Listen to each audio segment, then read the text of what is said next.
अस्सलाम वालेकुम। मैं हूं तनवीर सहर और ताज़ा खबर ये है कि आज फजर के बाद अफ़गानिस्तान में तालिबान ने अफ़गानिस्तान के दारुल हुकूमत काबुल का कंट्रोल हासिल कर लिया है और जलालाबाद का भी कंट्रोल हासिल कर चुके हैं। ये आखिरी एक दारुल हुकूमत रह गया था जहां पे तालिबान का अभी तक कब्ज़ा नहीं हुआ था और उसको समझा जा रहा था हुकूमत की अलामत के अमरीकी कठपुतली जो अमरीकी नवाज़ गवर्नमेंट है अफ़गान वहाँ पे जिसके अशरफ गनी सदर थे वो मौजूद हैं क्योंकि काबुल मौजूद है। और काबुल की सिक्योरिटी के लिए तो इतला ये भी थी कि अमेरिका ने अपने 3000 और फ़ौजी जो हैं वो भी भिजवाए हैं, लेकिन ना तो अफ़गानिस्तान की अमरीकी नवाज़ जो 3 लाख जदीद असले से लैस फ़ौज थी वो मज़ाहमत कर सकी, बल्कि तालिबान के सामने वो रेत की दीवार साबित हुए हैं अब तक।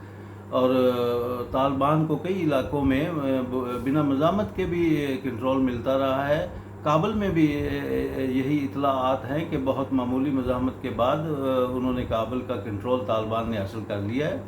और जो अशरफ गनी हैं वहाँ के सदर थे, जो अफ़गानों के साथ तालिबान के साथ मज़ाकरात में दोहा के मज़ाकरात में उनको हुकूमत में 50% जो था वो हिस्सा देने को तैयार नहीं थे। आज चंद ही दिनों बाद वो पूरी हुकूमत से भी हाथ धो बैठे हैं। पूरी हुकूमत अफ़गानिस्तान की उनके हाथ से निकल चुकी है।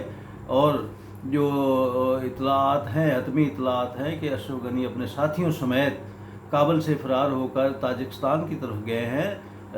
मुख्तलिफ ट्विटर पे भी इसको तस्लीम किया जा रहा है, इस बात की तस्दीक की जा रही है कि अशरफ गनी अपने साथियों समेत काबुल से फ़रार होकर ताजिकिस्तान में गए हैं और वो वहाँ पे मौजूद हैं।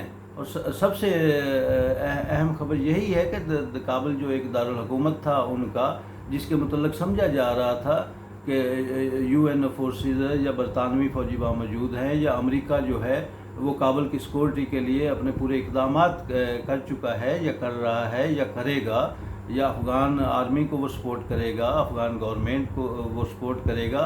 ये सारी की सारी बातें कागज़ी बयानात साबित हुए, हवा में मौजूद हैं ये बातें जिनका कोई असल जो है वो दिखाई नहीं देता। आज पूरे अफ़गानिस्तान में तालिबान एक लंबे अरसे के बाद एक दो नस्लों के बाद दोबारा काबुल में दाखिल हुए हैं। और सुनी यही है, बताया यही जा रहा है कि तालिबान जब काबुल में दाखिल हुए, उन्होंने अपना कंट्रोल किया, वो वहाँ की ज़मीन पे सजदा रेज़ हुए कि हम अपनी इतनी नस्लें गंवाने के बाद आज फिर काबुल की धरती पर, काबुल की सरज़मीन पर मौजूद है। तो कहा जा सकता है कि अफ़गानिस्तान में आज 20 सालों बाद एक बार फिर इस्लामी हुकूमत जो है वो कायम होने जा रही है। और दुनिया भर की जो फ़ौजें मिलकर आकर हमला आवर हुई थीं अफ़गानिस्तान में तालिबान पर, उनकी हुकूमत को ख़त्म किया था, वो 20 सालों तक लड़ने के बावजूद भी उन पे फतह हासिल नहीं कर सके, वहाँ से शिकस्त खा के निकले हैं। और तालिबान जो है वो अब पूरे अफ़गानिस्तान का कंट्रोल उनके पास है और अशरफ गनी वहाँ से फ़रार होकर ताजिकिस्तान की तरफ जा चुके हैं।